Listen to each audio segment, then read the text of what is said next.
Hi, this is Barry with another video for the Breck After School Music Program online. Today's video is for singers. It's another video for singers today.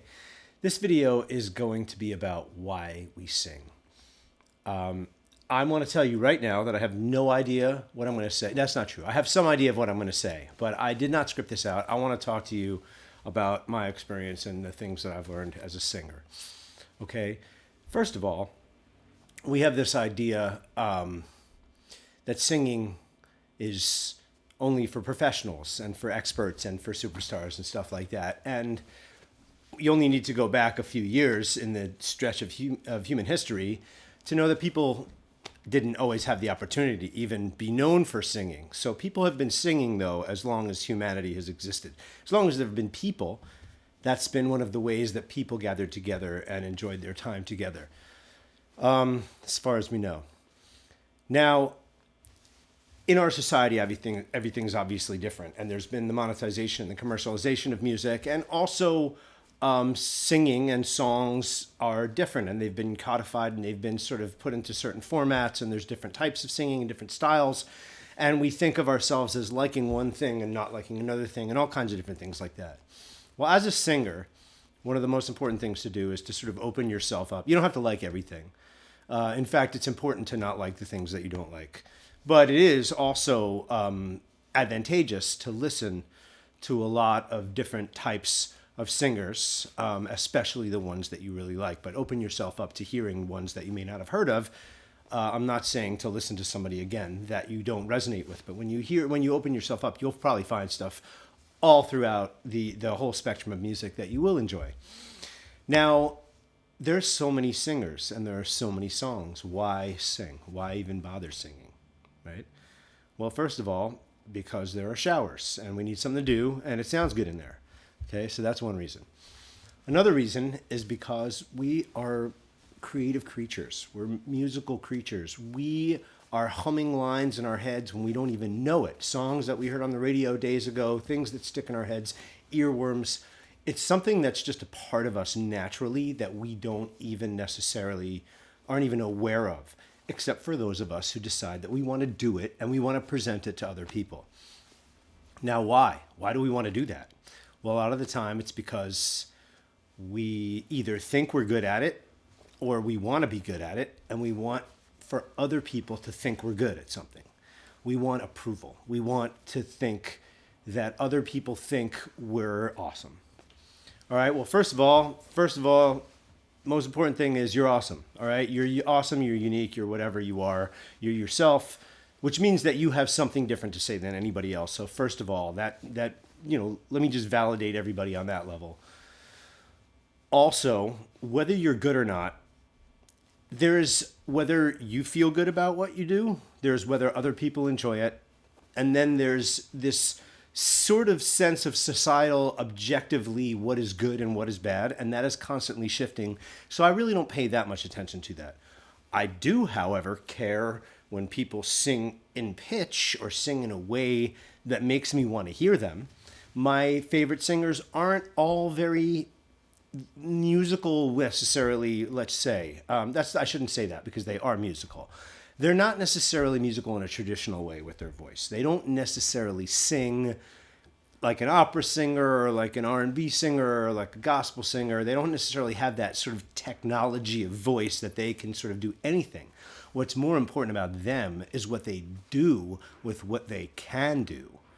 So for everybody within the limitations, different people have limitations, some different limitations. Some people have a 5-octave voice like Prince. Some people only have maybe 2 octaves. There's a singer named Morrissey from the Smiths, a band from England from the 80s, who mostly sang 2 or 3 notes. And that was his style, and that's what he chose. I'm sure he can sing more, but you can do a lot. Like certain people, like Frank Sinatra or Kurt Cobain, have these certain ways that they end a phrase and certain cadences and certain intervals that we associate with them. There are so many different ways that we can sing, but part of my point here is that through singing, we have the opportunity to make people feel things. We have the opportunity to share ourselves with them. We have the opportunity to make them feel less alone in the world. We have the opportunity to make ourselves feel less alone in the world. All of those things are valid, but it works best in terms of things that I've learned through long and arduous soul searching and trying everything and just really being disappointed in myself and feeling good about it, feeling bad about it, doing well, not doing well. Really what I learned is that the best thing that I can be focused on is giving of myself to the audience, is telling something to the audience, sharing something with the audience vulnerably that I wouldn't necessarily share even in person with most people. And giving them something of myself and having it not be about what I need from them. Now, that's not to say that there's not an interplay. And I am not a robot. I definitely care when half the audience turns around and leaves the room because it was the person from the previous band's birthday and they wanted to hang out for a couple songs and they all went to dinner and I didn't know that and I thought the band was terrible and it was completely, the wind left my sails, right? But I learned that night that that's not that you sort of need to play for everybody that's in the room at any given time, because there can be one. I've literally been playing in an empty place for what I thought was no one and trying some stuff out and not necessarily doing my best and feeling a little dejected about it. And out of the back of the place in this quiet coffee shop came a very good friend of mine who happens to be a world-class musician and knew it was me. And I was happy that he was there to hear me, and I was also embarrassed because I felt like I didn't do my best. So it also, reminded me that no matter where you are and what you're doing, if you're going to be performing, now if you're in your room by yourself and whatever, you're going to try different things out, and it's important to be willing to suck and not take it personally, especially when you're practicing and even when you're playing sometimes. It happens. All comedians bomb, musicians bomb, right? If we don't challenge ourselves, we don't grow. However, again, it's not about what you get from the audience. It's not about being good enough. It's not about being the best. It's not about singing. It's not about being able to sing the highest or the lowest or the longest note. All of those things are cool. Everything is cool. I'm just saying, really what it is what you put behind it. I talk about people work on their chops, work on their skills, work on their instrument skills, how fast can they play or how fast can they sing runs or whatever. All that is great. But I say, if you have a knife, right? If you have a tool like your voice and you're going to hone that blade until it's super sharp so it's really can cut anything. You can do anything with that blade.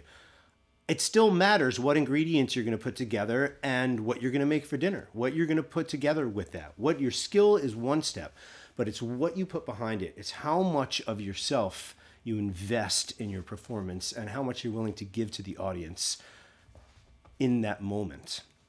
That's the most important thing. And again, that audience can be yourself in the shower. It can be your family. Sometimes I'll write a song. And yes, I may have the intention of playing that song in my band or playing it with other people or performing it for people. But first, I play the song. I write the song and I get it together. And I'll usually pick somebody that's close to me or that's close, either physically close by or somebody that I feel comfortable with that I'll reach out to. And I will play the song for them. Whether it's in person, if I can go there. Right now, I can't really do that, but I'll Zoom them or I'll do whatever I need to do. And I'll play the song for them. And over the years, I've played songs for people as I wrote them. And it's funny because there's this dichotomy. Because like I said, I am going to go ahead and take the ones that I like and I'm going to try to flesh them out and ultimately maybe even make some kind of saleable product out of them. But more importantly, when I play a song for a person, when I play my song for the first time for somebody, that's a bigger deal to me than the playing of the song with the band, than whether people like it, than whether it's a popular song. It's like I'm really like opening myself in that moment in a vulnerable way, and it's the first person that I'm letting into that sphere. So I've done that with people and had them say to me, wow, that's a great song. So what are you going to do with that? And my response to those people is, I just did it directly to you right now. And I want you to think about that. All right. Have a wonderful day. Take care. Bye.